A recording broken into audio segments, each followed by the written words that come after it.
Is life happening to us or for us?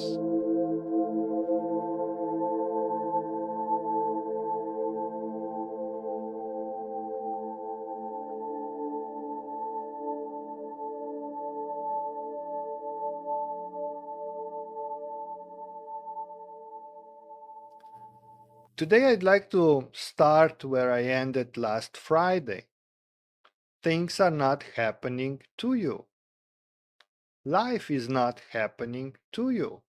Life is happening for you. Life is happening through you. Life is happening inside you. Now, I don't want to sell you this as a truth. I just want to give you something to think about. Because I believe that nobody knows the truth, and neither do I. But if, for example, I would want to sell you a truth, I could, for example, sell you a used one, somebody else's truth.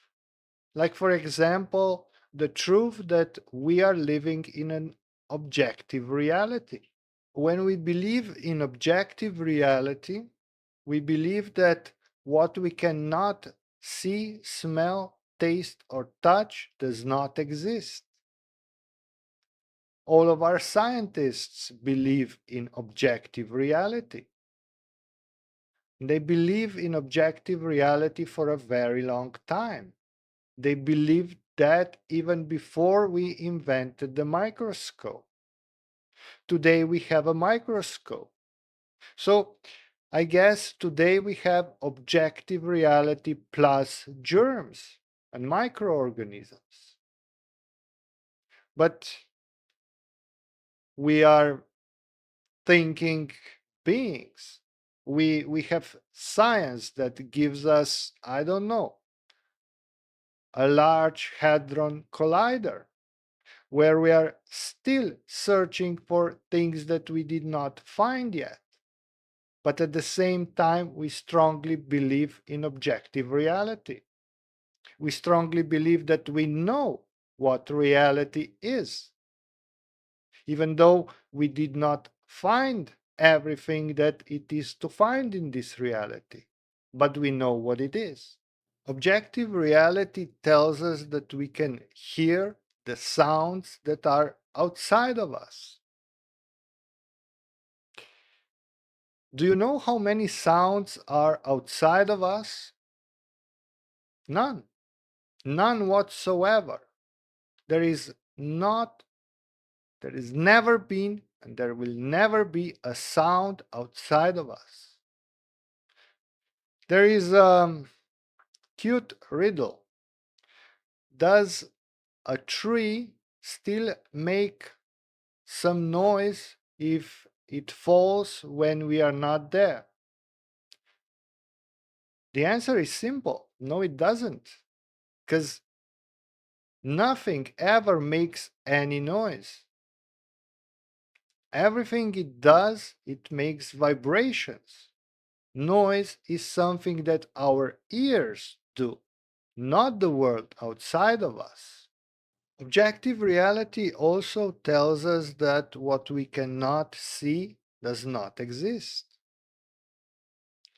Well, first of all, we never see anything. We see the reflection of objects, not the objects themselves. And then, how do we see them? Who sees them? Our eyes do, and our brains do. Those that are blind would tell you that without the faculty to see, there is nothing to see. There is no objective reality of an image of an object. Image of an object is made inside of us. And while we are talking about images inside of us, do you know that we have no idea how, for example, others see colors? We have an agreement.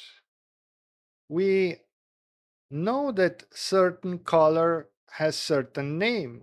When we are very young, they show us this is red, this is blue. And now we know that this is red and that is blue. But we see red and blue in a certain way. At the same time, we have no idea how other people are seeing the same blue and the same red. They could see it in a totally different way, and we would not be able to know that because we can only know how we perceive red and blue, not how they do. That's an interesting dilemma on itself, but we never think about it. We all believe that we see the world the same way, and that is absolutely not true. For example, if we would be able to see more colors, certain animals can see way more than we can see. We would still be looking at the same world, but we would see it differently. So, which world would be an objective world? The world we can see now, or the world we would see if we would be able to see more colors? The objective reality also tells us that what we cannot touch does not exist. Do you know that we can never touch anything, at least physically? Because if two physical objects would meet, they would merge because at the atomic level we are not dense enough. We are so empty space at that level that two atoms would merge easily, but they don't. Why? Because of the energy, because of the electric charge. They repel each other. So when we touch anything, we do this energetically, not physically. And that's true also for every atom in our body, but that's another story. The fact is that we never touch anything physically. And now, if we go back to the tree that falls when we are not there, if we look at the story from a quantum level, a quantum physicist would tell you that nothing has fallen if we were not there, because the tree did not exist until it was observed. So we have to be there in order for the tree to exist. But when we talk about objective reality, we don't include quantum physics and quantum mechanics.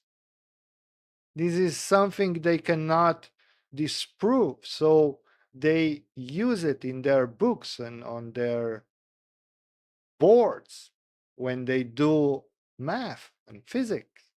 But when they talk about objective reality, they conveniently leave the quantum world out of it. So you see, the so called objective reality consists of two things. The first is the perceived reality, what we can perceive with our five senses, and all that happens inside of us. And then there is the belief part. We believe what we read in books. Books we could only, again, perceive only with our five senses, so only inside of us. So the entirety of the so called objective reality can only be perceived inside of us. Even if the so called objective reality is real, even if a physical world outside of us is real, we could never really know that because we only can know what we perceive, and that's all going on inside of us. So, why am I talking about objective reality? What does it have to do with the belief that things are happening to me, that the world is happening to me? Well, because when we believe in such an objective reality, if we believe that the world is a material world outside of us, a dummy world, and we are just a part of it, then of course things must happen to us. Life must happen to us. But this is just a belief because we could never prove that such world is real. We just believe it is. And when we do, we believe that things are happening to us and we believe that we are victims. We could as easily believe that there is no world outside of us. Therefore, we could believe that life is happening for us, through us, inside of us. Well, we could not as easily believe this because the authorities taught us since the day we were born otherwise. But still, both the objective reality and the subjective reality inside of us, both these concepts are beliefs. So when we choose one belief over another. Why should we choose a belief that makes us victims and not a belief that makes us learners? So, if it is just a simple choice, I would always choose a belief that works for me and not against me. But maybe it's not just a simple choice. Maybe if we look at our lives, I know that it is true for me. When we look at our lives, maybe we can find more validity for one belief over another. Did you notice that many times things are happening in our life that have no real explanation? For example, if we have an issue, we would come to a situation where our issue would be involved over and over again. But when we resolve our issue, such situations would not occur anymore. And then we would have another issue, and we would get in those situations over and over again. And every time an issue is resolved and there is no need for such situations anymore, those situations do not occur anymore. And I could give you many more examples why it is, in my opinion, far more probable that we live in a subjective world and not in an objective world. But now it sounds like I'm trying to sell you the truth, and I don't want to do that. You know what? Let's leave these two beliefs at 50-50 chance. So now I have a homework for you. You decide for yourself which belief you will choose. Take a deep breath and take in what fits. But please do not believe what I said and do not believe what others said.